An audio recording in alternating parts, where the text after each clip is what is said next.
2027 గోదావరి పుష్కరాలపై పురపాలక శాఖ మంత్రి పి. నారాయణ తూర్పుగోదావరి జిల్లాకు చెందిన అధికారులు, ప్రజాప్రతినిధులతో సమీక్షా సమావేశాన్ని నిర్వహించారు. గోదావరి పుష్కరాలను అత్యంత ప్రతిష్టాత్మకంగా నిర్వహించేలా ఏర్పాట్లు చేస్తున్నట్లు మంత్రి నారాయణ తెలిపారు. 2015లో జరిగిన గోదావరి పుష్కరాలకు కేవలం 3 నెలల ముందే పనులు చేపట్టామని, ఈసారి సుమారు ఏడాది ముందుగా పనులు ప్రారంభించి పక్కాగా పూర్తి చేస్తామని మంత్రి తెలిపారు. నిధుల అంచనాలపై పూర్తి స్పష్టత వచ్చిన తర్వాత సీఎం చంద్రబాబు అనుమతితో పనులు ప్రారంభిస్తామని మంత్రి తెలిపారు. పుష్కరాలకు తరలివచ్చే భక్తులకు అవసరమైన అన్ని ఏర్పాట్లు చేయాలని మంత్రి నారాయణ ఆదేశాలు జారీ చేశారు. రాజమహేంద్రవరం మున్సిపల్ కార్పొరేషన్తో పాటు కొవ్వూరు, నిడదవోలు, మండపేట మున్సిపాలిటీల పరిధిలో చేపట్టాల్సిన పనులు, వాటికి అవసరమయ్యే నిధుల వివరాలతో అధికారులు పవర్ పాయింట్ ప్రజెంటేషన్ ద్వారా మంత్రికి వివరించారు. ప్రాధాన్యత క్రమంలో పనులు చేపట్టాలని మంత్రి సూచించారు. ముందుగా రోడ్లు, డ్రైన్లతో పాటు తాగునీరు, పార్కుల పనులు చేపట్టాలని సూచించారు. త్వరలో పుష్కరాలకు సంబంధం ఉన్న అన్ని శాఖలతో సమావేశం ఏర్పాటు చేస్తామని మంత్రి తెలిపారు. ఈ సమావేశానికి టూరిజం శాఖ మంత్రి కందుల దుర్గేష్, ఎమ్మెల్యేలు బుచ్చయ్య చౌదరి, వేగుళ్ల జోగేశ్వరరావు, బత్తుల బలరామకృష్ణ, ముప్పిడి వెంకటేశ్వరరావు, మున్సిపల్ శాఖ ముఖ్య కార్యదర్శి Suresh Kumar, director Sampath Kumar, public health engineer in chief Prabhakar, Rajamahendravaram commissioner Rahul Meena, Kovvur, Nidadavole, Mandapeta municipal కమిషనర్లు హాజరయ్యారు. పశ్చిమ బెంగాల్, అసోం, పుదుచ్చేరి అసెంబ్లీ ఎన్నికల్లో భారతీయ జనతా పార్టీ ఘన విజయం సాధించడంతో ఆ పార్టీ శ్రేణులు బీజేపీ సిటీ, ఎంపీ, ఎమ్మెల్సీ కార్యాలయాల వద్ద సంబరాలు జరిపారు. బాణాసంచా కాల్చి, మిఠాయిలు పంచి విజయోత్సవాలు జరిపారు. కేక్ కట్ చేసి ఆనందంగా నృత్యాలు చేస్తూ తీన్మార్ డప్పులతో నృత్యాలు చేశారు. బీజేపీ తూర్పుగోదావరి జిల్లా అధ్యక్షులు పిక్కి నాగేంద్ర మాట్లాడుతూ పశ్చిమ బెంగాల్లో దశాబ్దాల తర్వాత మళ్లీ కాషాయ జెండా ఎగిరిందని సంతోషం వ్యక్తం చేశారు. టీఎంసీ పాలనలో అనేక మంది బీజేపీ కార్యకర్తల ప్రాణాలు కోల్పోవడంతో పాటు అణచివేతకు గురయ్యారని, అయినా పట్టు విడవకుండా పశ్చిమ బెంగాల్లో గెలవాలన్న సంకల్పంతో పనిచేసి బీజేపీని గెలిపించారన్నారు. అస్సాంలో అభివృద్ధి చూసి అక్కడి ప్రజలు అధికారం కట్టబెట్టారు. 3 రాష్ట్రాల్లో గెలిపించిన కార్యకర్తల స్ఫూర్తిని సంకల్పంగా తీసుకుని రానున్న రోజుల్లో ఆంధ్రప్రదేశ్ రాష్ట్రంలో బీజేపీని మరింత శక్తివంతమైన పార్టీగా తయారు చేస్తామన్నారు. పశ్చిమ బెంగాల్ అసెంబ్లీ ఎన్నికల్లో బీజేపీ అభ్యర్థిగా నిలిచిన ఒక పని మనిషి టీఎంసీ అభ్యర్థిపై విజయం సాధించడం సంచలనంగా మారింది. కవితా మాఝీ అనే మహిళ బీజేపీలో చేరకముందు ఇళ్లలో పనులు చేసుకుంటూ నెలకు 2,500 రూపాయలు సంపాదించేవారు. గత ఎన్నికలకు ముందు బీజేపీలో చేరిన ఆమె హౌస్ గ్రామ్ నుంచి తొలిసారి పోటీ చేసి ఓటమి పాలయ్యారు. ఈసారి మళ్లీ పోటీ చేసి 12,000కు పైగా మెజారిటీతో టీఎంసీ అభ్యర్థి శ్యామా ప్రసన్న లోహార్పై విజయం సాధించారు. శ్రీ త్యాగరాజ నారాయణదాస సేవా సమితి ఈ నెల 6వ తేదీ నుంచి 23వ తేదీ వరకు 18 రోజుల పాటు అమృతోత్సవం జరుపుకుంటోంది. ప్లాటినం జూబ్లీని పురస్కరించుకుని దేశ విదేశాల్లో పేరొందిన శాస్త్రీయ సంగీత విద్వాంసుల కచేరీలు నిర్వహిస్తున్నారు. కార్యనిర్వాహక కార్యదర్శి వి. భాస్కరరావు నేతృత్వంలో ప్లాటినం జూబ్లీ వేడుకలను విజయవంతం చేసేందుకు సమితి విస్తృతంగా ఏర్పాట్లు చేసింది.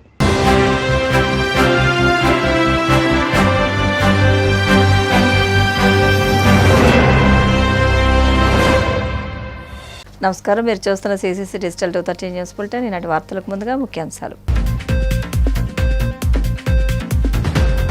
పాలకుల్లో ఘనంగా దర్శకరత్న దాసరి నారాయణరావు జయంతి వేడుకలు. ఆయన విగ్రహానికి పూలమాల వేసి నివాళులర్పించిన మంత్రి నిమ్మల రామానాయుడు. నెల్లూరు జిల్లా సంగం మండలంలో దేవాదాయ శాఖ మంత్రి ఆనం రామనారాయణ రెడ్డి పర్యటన, పలు అభివృద్ధి కార్యక్రమాలను శ్రీకారం. అమరావతి ప్రాజెక్టు చంద్రబాబుకు, ఆయన బృందానికి ఒక బంగారు బాతుగా మారింది. తీవ్రస్థాయిలో విమర్శలు గుప్పించిన మాజీ మంత్రి కాకాణి గోవర్ధన్. కోనసీమ జిల్లా అమలాపురంలో క్రైస్తవ సంఘాల నిరసన ర్యాలీ. దళిత క్రైస్తవులను ఎస్సీలుగా పరిగణించాలని, కొత్తగా తీసుకొచ్చిన జీవో రద్దు చేయాలని డిమాండ్. పాలకొల్లు పట్టణ కీర్తిని ప్రపంచ దేశాల్లో ఇనుమడింపు చేసిన వ్యక్తి దర్శకరత్న దాసరి నారాయణరావు అని మంత్రి నిమ్మల రామానాయుడు అన్నారు. దాసరి నారాయణరావు జయంతి సందర్భంగా పశ్చిమ గోదావరి జిల్లా పాలకొల్లులో ఆయన విగ్రహానికి మంత్రి పూలమాలలు వేసి నివాళులర్పించారు. ఈ సందర్భంగా రామానాయుడు మాట్లాడుతూ తెలుగు చలనచిత్ర రంగంలో దర్శకునిగా, రచయితగా, నిర్మాతగా దాసరి తనకంటూ ఒక ప్రత్యేక స్థానాన్ని సంపాదించుకున్నారని అన్నారు. దాసరి తీసిన సినిమాలు మంచి సందేశంతో పాటు సమాజాన్ని చైతన్యపరిచాయని తెలియజేశారు.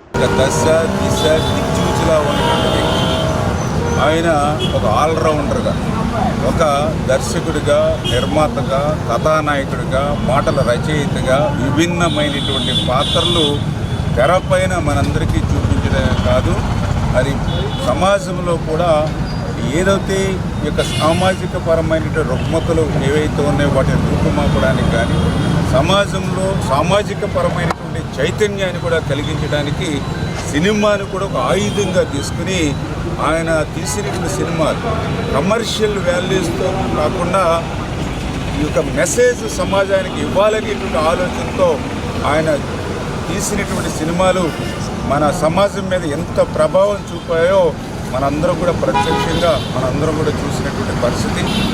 ఆ రకమైనటువంటి దాసరి నారాయణరావు గారు మన పాలకుల గడ్డ మీద పుట్టి ఏదైతే ఈవేళ ప్రపంచంలోనే ఒక అరుదైనటువంటి రికార్డులు సొంతం చేసుకున్నటువంటి దాసరి నారాయణరావు గారు మన బిడ్డ అవడం, మన పాలకులు బిడ్డ కావడం మనందరి యొక్క అదృష్టంగా భావిస్తూ అటువంటి దాసరి నారాయణరావు గారి యొక్క స్ఫూర్తితో ఆయన ఆశయాలకు సాధించడానికి మేమందరం కూడా భవిష్యత్తులో కూడా కలిసి పనిచేస్తామనే విషయాన్ని కూడా ఈ సందర్భంగా. నెల్లూరు జిల్లా సంగం మండలంలోని తరుణవాయి పడమటిపాలెం గ్రామాల్లో దేవాదాయ శాఖ మంత్రి ఆనం రామనారాయణ రెడ్డి పర్యటించి పలు అభివృద్ధి కార్యక్రమాలను ప్రారంభించారు. ముందుగా తరుణవాయి గ్రామంలోని హనుమాన్ జంక్షన్ వద్ద ఆంజనేయ స్వామి విగ్రహానికి ప్రత్యేక పూజలు నిర్వహించారు. అనంతరం భోజనశాలను ప్రారంభించారు. ఈ సందర్భంగా 72.90 లక్షల వ్యయంతో ఐటీఐ కాలేజ్ సిమెంట్ రోడ్ను ప్రారంభించడంతో పాటు గ్రామ పంచాయతీ పరిధిలో 57.75 లక్షలతో నీటిపారుదల కాలువల మరమ్మత్తు పనులు, 37.60 లక్షలతో ఇంటింటికి రక్షిత తాగునీటి పథకం పంపు షెడ్డు పనులకు శ్రీకారం చుట్టారు.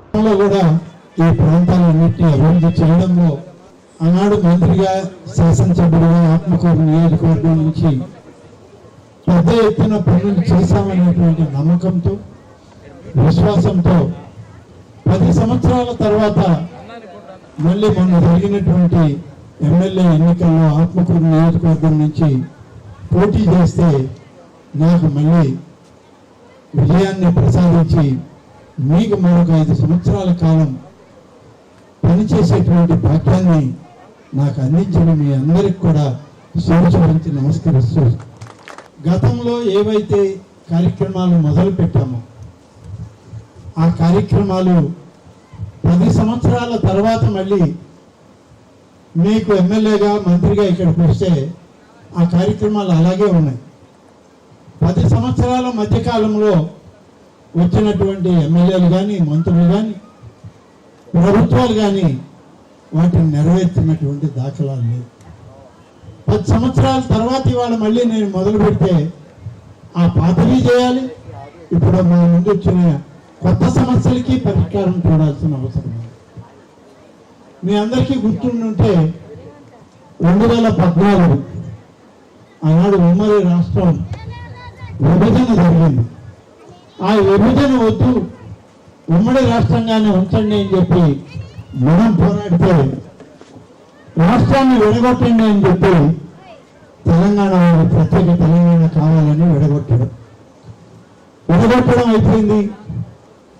ఆర్థిక నష్టాలతో ఏ రకమైనటువంటి నిధులు లేకుండా పరిపాలనలోకి మళ్ళీ మన ప్రభుత్వాలు రావడం, వీళ్ళు చేయాలనుకున్నా చేసే పరిస్థితుల్లో నిధులు లేవు.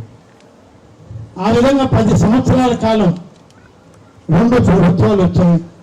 మరి గడిచిన 5 సంవత్సరాల ప్రభుత్వం అయితే అత్యంత దారుణంగా విఫలమైంది అని చెప్పి చెప్పక తప్పదు. మరి ఇంత పెద్ద ఎత్తున రోడ్ల నిర్మాణం గడిచిన 5 సంవత్సరాల్లో ఏనాడు మన దగ్గర జరగలేదు.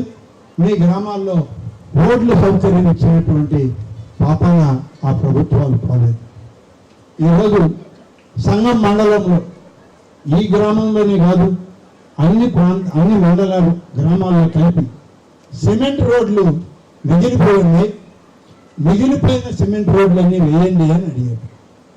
మా అధికారులను పిలిచి అడిగాను. వాళ్ళని పిలిచి అడిగితే ఇంకా కొన్ని రోడ్లు ఉన్నాయి, దాదాపుగా 1000 మీటర్లు అంటే 1 కిలోమీటర్ పొడవు 1000 మీటర్ల రోడ్లు ఈ గ్రామంలో వేయాలి. 1000 మీటర్ల రోడ్డు వేయాలంటే 40 లక్షల రూపాయలు కావాలి సిమెంట్ రోడ్లకి అన్నారు. నేను ఇప్పుడే బాలకృష్ణకి చెప్తున్నా, మీకు చెప్తున్నా, మా ఇంజనీర్లకి చెప్తున్నా, 40 లక్షల రూపాయలు పనులు ఎస్టిమేట్లు వేస్తారు, పనులు నేను మంజూరు చేస్తా. రేపు మంచి రోజు అయితే మీ రోడ్లు మీరు టెంకాయ కొట్టి రేపు పని ప్రారంభించుకోండి, మీకే ఆ పనులు అప్పచెప్తాను. వైసీపీని గొడ్డల పార్టీ అని ముఖ్యమంత్రి చంద్రబాబు చేసిన వ్యాఖ్యలపై మాజీ మంత్రి కాకాని గోవర్ధన్ రెడ్డి తీవ్రంగా స్పందించారు. చంద్రబాబు, టీడీపీ నేతలు వైసీపీని హత్య రాజకీయాలు చేసే గొడ్డలి పార్టీగా అభివర్ణిస్తున్నారని, కానీ వాస్తవానికి చంద్రబాబు ఒక గడ్డపారకు చిహ్నమని విమర్శించారు. అమరావతి ప్రాజెక్టు చంద్రబాబుకు, ఆయన బృందానికి ఒక బంగారు బాతుగా మారిందని ఆరోపించారు. ఒకవైపు పెంచిన కాంట్రాక్టుల ద్వారా ప్రజాధనాన్ని దోచుకుంటూ మరోవైపు విద్య, వైద్యం, రైతులు, మహిళలు, యువతను మోసం చేస్తున్నారని దుయ్యబట్టారు. అరువులు చేస్తా రాష్ట్ర ఖజానాన్ని కూడా ఆ గుణపంతో తొవ్వేసుకొని తరలించేసుకునేటువంటి నువ్వు, మీ కొడుకు ఈరోజు గొడవల పార్టీ అని చెప్పి మాట్లాడు. గుణపం పార్టీ మీది, గొడవల పార్టీ కాదు మాది, మీది గుణపం పార్టీ. కాబట్టి మీరు ఏదన్నా ఉంటే గుణపం పార్టీ అనే దానికి మీరు దానికి సింబాలిక్ గా కూడా ఉంటుంది. చంద్రబాబు నాయుడు చూపించి గుణపం చేతిలో పెడితే ఎవరైనా గుణపంతో పొడిచేటువంటి వాడు. కాబట్టి గుణపం పార్టీ అని మీరు మాట్లాడితే బాగుంటుంది. ఈరోజు ఎన్ని రకాలుగా అమరావతి పునాదులు దాటేటువంటి పరిస్థితి లేకపోయినా మీ అవినీతి తవ్వకాలు గుణపాలతో తవ్వి ఈరోజు ఇష్ట ప్రకారం వేల కోట్ల రూపాయల ప్రజల సొత్తులు లూటీ చేస్తున్నారు. మీరు దాని గురించి మీరు గుణపాలతో ఏ విధంగా ప్రజల సొత్తులు లూటీ చేస్తున్నారు అనేటువంటిది, తవ్వి తరలించకపోతున్నారో మీ ఖజానాకు సంబంధించి అనేటువంటి దాన్ని ఒకసారి మీరు ఆలోచన చేసుకోవాల్సినటువంటి పరిస్థితి. చంద్రబాబు నాయుడు చెప్తాడు, నాది విజనరీ పాలన అని. నీది విజనరీ పాలన ఎట్టవుతుంది? గుణపంతో దోపిడీ పాలన, విజనరీ దోపిడీ. వ్యవస్థీకృతమైనటువంటి అవినీతిని సిస్టంలోకి చొప్పించినటువంటి వాడివి నువ్వు. కాబట్టి నువ్వు ఎంతసేపటికి ఏదో ఒక విధంగా ప్రతి ఒక్కటి గుణపాలతో తవ్వి తరలించేటువంటి నీకు విజనరీ ఏంది? తవ్వడమే నీ విజనరీ. కాబట్టి గుణపంతో ఎక్కడ దొరకద్దా? ప్రజల సొత్తు దొరకద్దా? లేదా మనకు వ్యతిరేకంగా ఉన్న వాళ్ళని పోటు వేద్దామా? నీకు ఎదురుగా ఉండేటువంటి వాళ్ళందరినీ నువ్వు గుణపంతో పొడిచి పైకెక్కుతావు. నీ స్వార్థ ప్రయోజనాల కోసం ప్రజలకు సంబంధించినటువంటి ఆస్తులు గుణపంతో తవ్వి కొల్లగొట్టి తరలించుకుపోతావు. కాబట్టి గుణపం పార్టీకి సంబంధించినటువంటి వాడు నువ్వు. ఈరోజు ఒకసారి చూస్తే మనం అమరావతి గురించి మాట్లాడితే ఈరోజు నువ్వు చెప్తున్నావు అమరావతికి సంబంధించి అమరావతిలో నీ తవ్వకాలు ఏ విధంగా ఉన్నాయి గుణపాలతో అనేటువంటిది ఒకసారి నువ్వు నీ కొడుకు చూస్తే ఈరోజు శాశ్వత సచివాలయానికి సంబంధించి 52,20,496 చదరపడుగులతో నేను నిర్మిస్తున్నానని చెప్పి 9,612,85,00,000 రూపాయలు దానికోసం నువ్వు కేటాయించావు. దానికోసం నువ్వు అంచనాలు తయారు చేయించావు. దాని ప్రకారం లెక్కేసుకుంటే 18,413 రూపాయలు చదరపడుగుకి ఈరోజు దానికి సంబంధించినటువంటి కాంట్రాక్ట్ వాల్యూ చేరుకుంది. దానితో పాటు ప్రాథమికమైనటువంటి మౌలిక సదుపాయాలు కూర్చడానికి దాంతో కూడా కలుపుకుంటే, ప్రాథమికంగా నువ్వు కల్పించేటువంటి మౌలిక సదుపాయాలను కూడా కలుపుకుంటే బహుశా ఈ ప్రపంచ చరిత్రలోనే ఎక్కడా లేనటువంటి విధంగా 20,439 రూపాయలు చదరపడుగు రేటు. చదరపడుగుకి చంద్రబాబు నాయుడు గారు రాజధాని అమరావతిలో నిర్మిస్తున్నటువంటి సచివాలయ భవనాలకు సంబంధించి ఆయన వాళ్ళకి ఇచ్చేటువంటి రేటు, ఆయన నిర్ధారించినటువంటి రేటు ఎంత అంటే 20,439 రూపాయలు ఒక్కొక్క చదరపడుగుకి సంబంధించి. ఇది తమ గుణపాలతో తవ్వుతున్నటువంటి ప్రజల సొత్తు, ప్రజల సొమ్ము, ప్రజల ఆస్తి అనేటువంటిది గుర్తుంచుకుంటే బాగుంటుంది. ఒక్కసారి చూస్తే 2018లో ఆ రోజు నువ్వు ముఖ్యమంత్రిగా వీటికి సంబంధించినటువంటి టెండర్లు పిలిచావు. ఎవరైతే ఆ రోజు షాపూర్జీ, పల్లంజీ, ఎల్ఎన్టీ, ఎన్సీసీ సంస్థలు ఉన్నాయో వాళ్ళకే మరలా తిరిగి పాత పరిచయాలు, పాత లావాదేవీలు, పాత బ్యాలెన్స్లు, పాత లెక్క పక్కలన్నీ ఉన్నాయి. కాబట్టి వాళ్ళనే మరలా తీసుకొచ్చి రంగంలోకి దించావు. దించి 2025లో కూడా వాళ్ళకే నువ్వు కేటాయించావు. అంతవరకు బాగానే ఉంది. ఈరోజు ఒక్కసారి 2025కి సంబంధించి 2017-18కి సంబంధించి ఈరోజు నువ్వు చేస్తున్నటువంటి 2018 తర్వాత చూసుకున్నటువంటి విషయాలు చూస్తే, 2019 తర్వాత అధికారంలోకి వచ్చినటువంటి విషయాలు చూస్తే ఏ విధంగా తమ దోపిడీ ఉందనేటువంటి దానికి ఇది ఒక ఉదాహరణ. నువ్వు ఆ రోజు 2025 సంవత్సరం అంటే 2025కు ముందు ఏదైతే నువ్వు 2024 దాకా అధికారంలో ఉన్నావో 2024 నాటికి నువ్వు ఆ రోజు కొన్ని రేట్లు ఖరారు చేసావు ప్రభుత్వంలో ఉన్నప్పుడు. 2019, 2024లో ఆ రోజు ప్రభుత్వం అధికారంలో ఉంది వైఎస్ఆర్ కాంగ్రెస్ పార్టీ. 2019కు ముందు తెలుగుదేశం పార్టీ అధికారంలో ఉంది. ఆ రోజు 2017-18లో నువ్వు కొన్ని రేట్లు కేటాయించావు. ఆ తర్వాత వచ్చేటప్పటికి వాళ్ళనే ఈరోజు మరలా 2024-26 వచ్చేటప్పటికి ఆ సంస్థ దళిత క్రైస్తవులను ఎస్సీలుగా పరిగణించాలంటూ క్రిస్టియన్ సంఘాలు చలో అమలాపురం చేపట్టాయి. అంబేద్కర్ కోనసీమ జిల్లా అమలాపురం గడియార స్తంభం నుండి నల్ల వంతెన వరకు నిరసన ర్యాలీ చేపట్టారు. దళిత క్రైస్తవులను ఎస్సీలుగా పరిగణించాలని, కొత్తగా తీసుకొచ్చిన జీవో రద్దు చేయాలని క్రైస్తవ సంఘాల నేతలు డిమాండ్ చేశారు. క్రైస్తవుల హక్కులను కాపాడాలని, చర్చిలపై జరుగుతున్న దాడులు ఆపాలని, రాజ్యాంగపరమైన హక్కులను కాపాడాలంటూ ప్లకార్డులు పట్టుకుని నినదించారు. ప్రధాన రహదారిపై మోకాళ్లపై నిలబడి ప్రార్థనలు చేసి పాస్టర్లు నిరసన తెలిపారు. క్రైస్తవులు వేలాది మందిగా గర్జించు సింహాల్లా నినాదాలు చేస్తూ వీధుల వెంట వచ్చారు. కారణం క్రైస్తవుల పట్ల ప్రభుత్వాలు చూపిస్తున్న వివక్షను ఖండిస్తూ మేమందరం వీధిలోకి రావాల్సి వచ్చింది. అంతేకాకుండా ఈ మధ్యలో సుప్రీంకోర్టు ఇచ్చిన తీర్పును బట్టి మేమెంతో విచారం వ్యక్తపరుస్తున్నాం. 1950 ప్రెసిడెన్షియల్ ఆర్డర్లో ఉన్న 3వ క్లాజును 2 సార్లు సవరించారు. సిక్కులకు ఎస్సీ స్టేటస్ ఇచ్చారు, బౌద్ధులకు కూడా ఎస్సీ స్టేటస్ ఇచ్చారు. కానీ 30 సంవత్సరాలుగా పోరాడుతున్న క్రైస్తవులకు మాత్రం ఎస్సీ స్టేటస్ ఇవ్వలేదు. యూపీఏ ప్రభుత్వం ఉండినా ఎన్డీఏ ప్రభుత్వం ఉండినా కమిషన్స్ వేస్తున్నారు, కమిషన్స్ రిపోర్ట్ తీసుకుంటున్నారు, కానీ వాటిని బుట్టతాకులు చేస్తున్నారు తప్ప సరి అయిన చర్య తీసుకుని క్రైస్తవులకు న్యాయం చేయడం లేదు. ఇప్పటికీ ఇన్ని సంవత్సరాలైనా పుట్టి పెరిగిన ఈ భారతదేశంలో మమ్మలను పరాయి దేశస్తులుగా చూడడం, అలా నిందించడం చాలా విచారంగా ఉంది. ప్రభుత్వాలు ఈ విషయంలో చర్య తీసుకుని క్రైస్తవులకు న్యాయం జరిగేలా చూడాలని కోరుతూ మేమందరం నినదిస్తున్నాం. ఈ కార్యక్రమం మేము తలపెట్టడానికి గల కారణం ఏంటంటే ముఖ్యంగా క్రైస్తవుల యొక్క ఐక్యత ప్రజలకు తెలియజేయడం కొరకు. ఎందుకంటే చాలామంది అలాగే ప్రభుత్వాలు కూడా క్రైస్తవుల్ని చాలా చిన్న చూపు చూస్తున్నారు. చాలామంది సోషల్ మీడియాలో కూడా క్రైస్తవుల పట్ల చాలా చిన్న చూపుగా, చాలా హీనంగా మాట్లాడుతున్నారు. క్రైస్తవులు ఐక్యత, క్రైస్తవులు ఎంతమంది ఉన్నారు అని ప్రపంచానికి ప్రభుత్వానికి తెలియచేయాలన్నది ప్రాముఖ్య విషయం. రెండోది ఏంటంటే క్రైస్తవుల మత స్వేచ్ఛకు ఏదైతే ఆటంకం కలుగుతుందో, ముఖ్యంగా 1950 ప్రెసిడెన్షియల్ ఆర్డర్ ప్రకారం ఎవరైతే ఎస్సీ క్రిస్టియన్స్ ఉన్నారో బీసీసీలో మారవలసిన పరిస్థితి, ఎస్సీ హోదా కోల్పోతున్నారు. కాబట్టి దాని పరిరక్షణ కొరకు మేము ప్రభుత్వానికి తెలియజేస్తున్నాం. దయచేసి ఆ 1950 ప్రెసిడెన్షియల్ ఆర్డర్ని బుద్ధులకి ఎలాగైతే సిక్కులకి ఎలాగైతే సవరణ చేశారో మాకు కూడా దళిత స్టేటస్, ఆ ఎస్సీ స్టేటస్ కల్పించాలని ప్రేమతో ఎందుకంటే దీనివల్ల మేము సమాజంలో చాలా వివక్షత ఎదుర్కొంటున్నాం. కాబట్టి ఆ విషయంలో సహకరించాలి. తర్వాత మందిరాలపై దాడులు జరుగుతున్నాయి, చాలా చోట్ల మందిరాలు కూలగొట్టేస్తున్నారు. దయచేసి మా మందిరానికి రక్షణ కల్పించాలని తెలియజేస్తున్నాం. సేవకుల్ని కొడుతున్నారు, క్రైస్తవుల్ని దూషిస్తున్నారు. దయచేసి ఆ విషయంలో మీరు మాకు సహకరించాలని ప్రేమతో తెలియజేస్తున్నాం. మందిరాలకు పర్మిషన్స్ లేవు అని చెప్తున్నారు. 30-40 సంవత్సరాల నుంచి ఎటువంటి ఇబ్బంది లేకుండా గ్రామాల్లో క్రైస్తవ మందిరాలు కట్టుకుని ఆరాధనలు జరిగిస్తున్నారు. కాబట్టి ఆ మందిరానికి మీరు పర్మిషన్స్ ఇప్పించాలని, క్రైస్తవ రక్షణ కల్పించాలని జేఏసీ ద్వారా తెలియజేస్తున్నారు. పశ్చిమ గోదావరి జిల్లా భీమవరం డిఎన్ఆర్ కళాశాలలో సోమవారం డిగ్రీ 6వ సెమిస్టర్ ఫలితాలను కళాశాల పాలకవర్గ ఉపాధ్యక్షులు గోకరాజు పాండురంగరాజు విడుదల చేశారు. ఈ సందర్భంగా ఆయన మాట్లాడుతూ ప్రస్తుత మార్కెట్ అవసరాలకు అనుగుణంగా నూతన కోర్సులు ప్రవేశపెట్టి నేటి టెక్నాలజీకి అనుగుణంగా విద్యార్థులకు తర్ఫీదు ఇస్తున్నామని అన్నారు. ఈ విద్యా సంవత్సరం నుండి బీఎస్సీ నర్సింగ్ కళాశాలను కూడా ప్రారంభిస్తున్నామని తెలిపారు.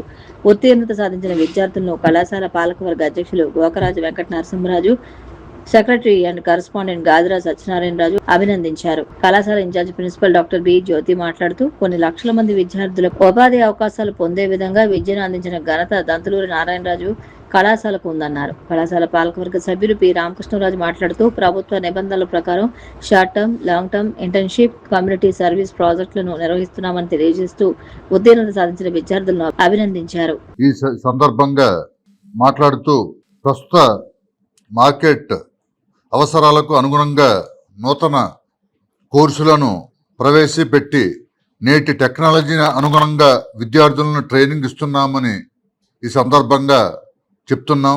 మా యొక్క కళాశాలలో విద్యార్థులను ఉత్తమ విద్యార్థులుగా తయారు చేయడమై కాకుండా సమాజంపై బాధ్యత కలిగిన ఉత్తమ పౌరులుగా తీర్చిదిద్దుతున్నామని, అంతేకాకుండా తమ కళాశాలలో చదివిన ప్రతి విద్యార్థికి ఉద్యోగ సాధనకు కావలసిన అన్ని రకముల సదుపాయాలు తమ కళాశాల యాజమాన్యం ఖర్చుకి వెనకాడకుండా కల్పిస్తున్నాం.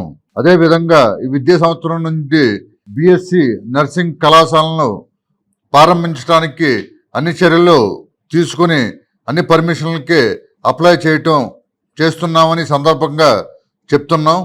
ఉత్తీర్ణ సాధించిన విద్యార్థులను కళాశాల పాలకవర్గ అధ్యక్షులు గోకరాజు వెంకట నరసింహరాజు గారు, secretary and correspondent Gadiraj Satyanarayanaraju గారు కూడా ఈ సందర్భంలో వాళ్ళందరినీ అభినందించడం జరిగింది.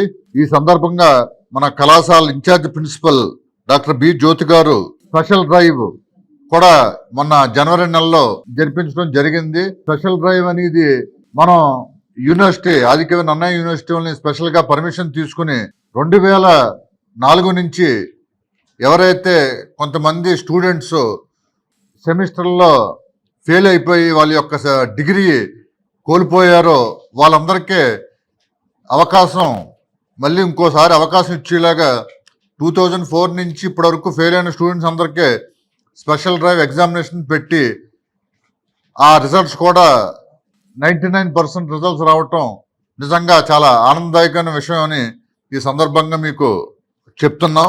దాంట్లో సుమారు 400 మంది విద్యార్థులు పాల్గొని వాళ్ళకి మన డిగ్రీ సర్టిఫికెట్ వాళ్ళ చేతికి వచ్చి వాళ్ళ భవిష్యత్తుకు ఉపయోగపడేలాగా అవకాశం కూడా ఈసారి మేనేజ్మెంట్ యూనివర్సిటీతో మాట్లాడి స్పెషల్ పర్మిషన్ తీసుకుని స్పెషల్ డ్రైవ్ కండక్ట్ చేయడం కూడా జరిగిందని సభాముఖంగా తెలుపుకుంటున్నాం.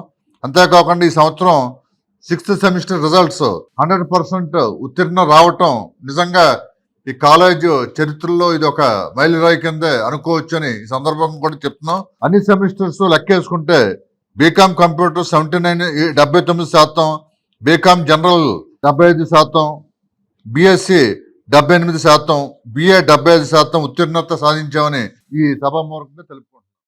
అనేక పేద విద్యార్థులకు విద్యను కల్పించడమే కాకుండా వారికి ఉపాధి అవకాశాలు కల్పించి అనేక విద్యార్థుల జీవితాలను తీర్చిదిద్దుతున్నటువంటి సంస్థ మా డిఎన్ఆర్ కళాశాల అని చెప్పడానికి మేము చాలా గర్విస్తున్నాము. ఇలాంటి కళాశాలలో మరి చదువుకున్న ప్రతి ఒక్క విద్యార్థి వారి జీవితంలో సక్సెస్ అవి మాకెంతో పేరు తీసుకొస్తారని నేను విశ్వసిస్తూ సెమిస్టర్ మరియు తదితర సెమిస్టర్లకు సంబంధించిన రిజల్ట్ ఆల్రెడీ మా కళాశాల వైస్ ప్రెసిడెంట్ శ్రీ పవన్ రంగరాజు గారి చేతుల మీదుగా విడుదల చేయడం జరిగింది. కాలేజీకి సంబంధించినటువంటి అన్ని విషయాలు రిజల్ట్స్ అన్ని కూడా వాళ్ళు సమీక్షించారు.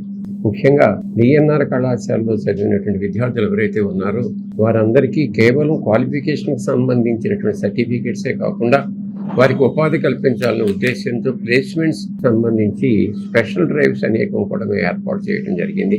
మేము ఈ మధ్యన కండక్ట్ చేసినటువంటి క్యాంపస్ డ్రైవ్లో ఆల్రెడీ మొత్తం మాకు ఫైనల్ ఇయర్లో ఉన్న students irrespective of the result declared 80% of the స్టూడెంట్స్కి మేము ప్లేస్మెంట్ ఇవ్వడం జరిగింది అనేటువంటి విషయాన్ని మీరు చెప్తున్నాం. మా కళాశాలలో జాయిన్ అయినటువంటి విద్యార్థికి తప్పనిసరిగా అపాయింట్మెంట్ ఆర్డర్తో సహా పంపించాలనేటువంటి యాజమాన్యం వారి యొక్క ఆశయం ఏదైతే ఉందో ఆశయానికి అనుగుణంగా కళాశాల సిబ్బంది నిరంతరం కూడా శ్రమిస్తున్నారనేటువంటి విషయాన్ని మీకు తెలియజేస్తున్నాం. డిఎన్ఆర్ కళాశాల కేవలం ఒక కన్వెన్షనల్ కోర్సు, అదేవిధంగా టెక్నికల్ కోర్సు, లా కోర్సు, అదేవిధంగా జూనియర్ ఇంటర్మీడియట్ స్కూల్ ఎడ్యుకేషన్ ఇవి కాకుండా వాటితో పాటుగా వైద్య విద్యను కూడా మనం సమాజానికి అందించాలనేటువంటి ప్రధాన ఆశయం మేనేజ్మెంట్ ఉంది. అందులో భాగంగా ఈ 2006-07 సంవత్సరం నుంచి బీఎస్సీ నర్సింగ్ విద్యను అందించాలనే ఉద్దేశంతో అన్ని చర్యలు తీసుకుంటున్నాం. ఆల్రెడీ కొంత మేరకు అంటే 70% వరకు మాకు పర్మిషన్స్ వచ్చాయి. ఇంకా 30% వరకు పర్మిషన్స్ డ్యూ ఉన్నాయి.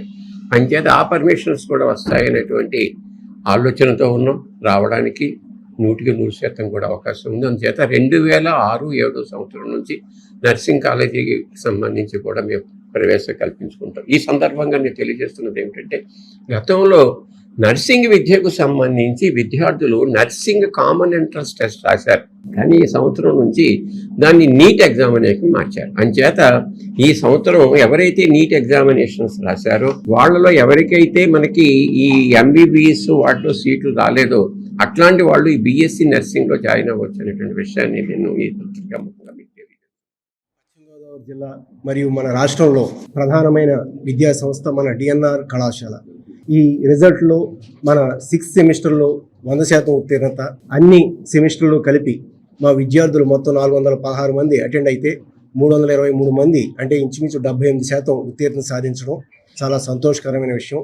ఈ సందర్భంగా ఉత్తీర్ణత సాధించిన విద్యార్థులందరినీ మా తరఫున పశ్చిమ గోదావరి జిల్లా భీమవరం ఎన్టీఆర్ తోటలోని శ్రీ బాల త్రిపుర సుందరి అమ్మవారి ఆలయ 17వ వార్షిక మహోత్సవ వేడుకలు సోమవారంతో ముగిశాయి.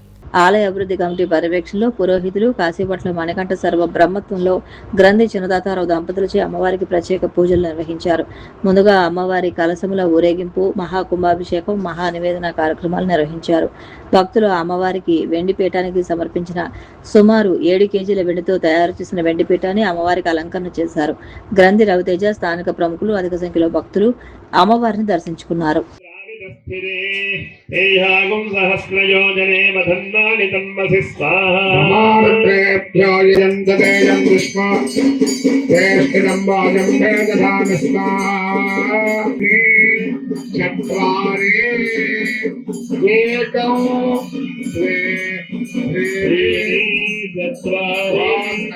విష్ణు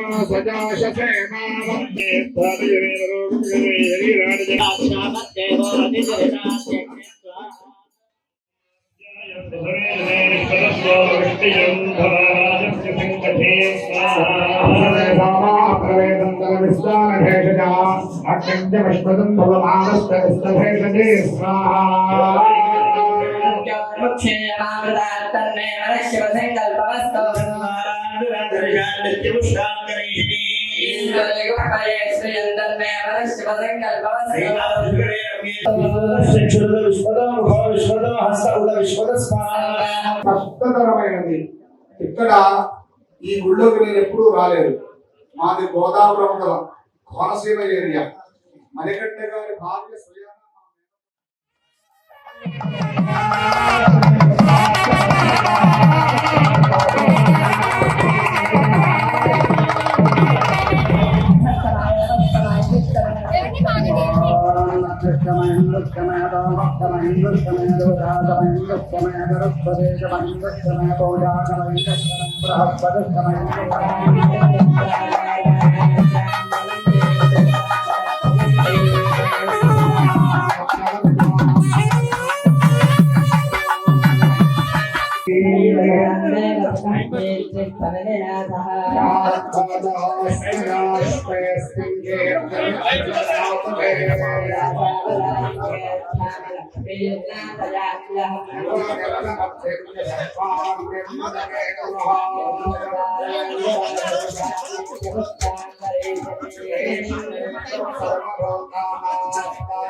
ఈశ్వర హర హర హర మహాదేవ శంభో శంకర హర హర పార్వతీ పరమేశ్వర.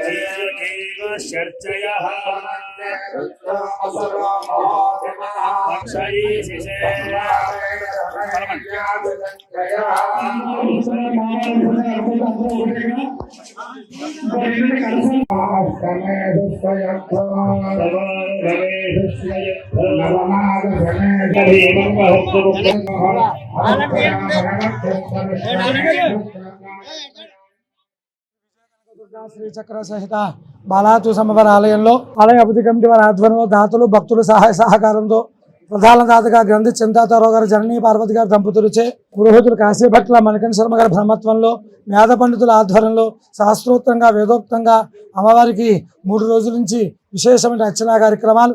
ఈరోజు మహాకుంభాభిషేకం 12 సంవత్సరాలకు ఒకసారి చేస్తాము.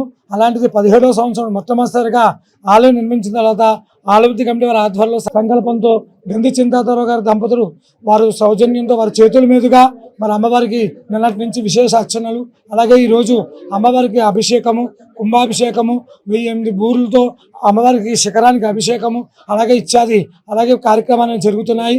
అలాగే అమ్మవారికి ఈరోజు దాతలు సహకరించినటువంటి ఎక్కడెక్కడ అమెరికా, ఢిల్లీ, హైదరాబాదు, అలాగే మెంటోవర్తో వాస్తులు అందరూ భీమవరపట్నం దాతలందరూ వాళ్ళు తోచిన విధంగా 100 గ్రాములు, అర కేజీ, కేజీ చొప్పున ఇచ్చి మరి వెండిపేటానికి ఈరోజు మన ఆలయ కమిటీ సంకల్పించేసినటువంటి వెండిపేటను కూడా ఈరోజు ధరించడం జరిగింది. అందరూ లోకమంతా సుభిక్షం ఉండాలి, గ్రామం అంతా బాగుండాలి, మెంటోవర్ తోటలో గ్రామస్తులందరూ బాగుండాలి అని సంకల్పంతో ఆలయ కమిటీ వారికి మీ దాతలు ఇంకా ఎంతో సహాయసహకారం అందించి అమ్మవారి యొక్క అనుగ్రహాన్ని పొందవలసిందిగా. నెల్లూరు జిల్లా గూడూరు పట్టణంలోని కరణాల వీధిలో వెలసి ఉన్న శ్రీ చెన్నకేశవ స్వామి దేవస్థానంలో వార్షిక బ్రహ్మోత్సవాలు వైభవంగా జరుగుతున్నాయి. ఉత్సవాల్లో భాగంగా శ్రీదేవి భూదేవి సమేత చెన్నకేశవ స్వామి వారికి విశేష అలంకరణ ఏర్పాటు చేసి పట్టణ పురవీధుల్లో మంగళ వాయిద్యాలతో రథోత్సవం వైభవంగా నిర్వహించారు. భక్తులు గోవిందనామస్మరణ చేస్తూ రథాన్ని ఉత్సాహంగా లాగారు.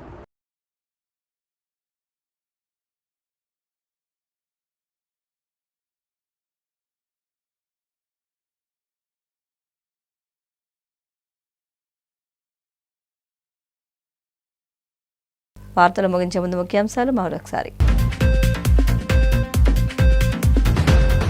పాలకుల్లో ఘనంగా దర్శకరత్న దాసరి నారాయణరావు జయంతి వేడుకలు. ఆయన విగ్రహానికి పూలమాల వేసి నివాళులర్పించిన మంత్రి నిమ్మల రామానాయుడు. నెల్లూరు జిల్లా సంగం మండలంలో దేవాదాయ శాఖ మంత్రి ఆనం రామనారాయణ రెడ్డి పర్యటన, పలు అభివృద్ధి కార్యక్రమాలను శ్రీకారం. అమరావతి ప్రాజెక్టు చంద్రబాబుకు ఆయన బృందానికి ఒక బంగారు బాతుగా మారింది. తీవ్ర స్థాయిలో విమర్శలు గుప్పించిన మాజీ మంత్రి కాకాణి గోవర్ధన్. కోనసీమ జిల్లా అమలాపురంలో క్రైస్తవ సంఘాల నిరసన ర్యాలీ. దళిత క్రైస్తవులను ఎస్సీలుగా పరిగణించాలని, కొత్తగా తీసుకొచ్చిన జీవో రద్దు చేయాలని డిమాండ్. CCC డిజిటల్ 230 న్యూస్ బులెటిన్ ఇంతతో సమాప్తం. నమస్కారం.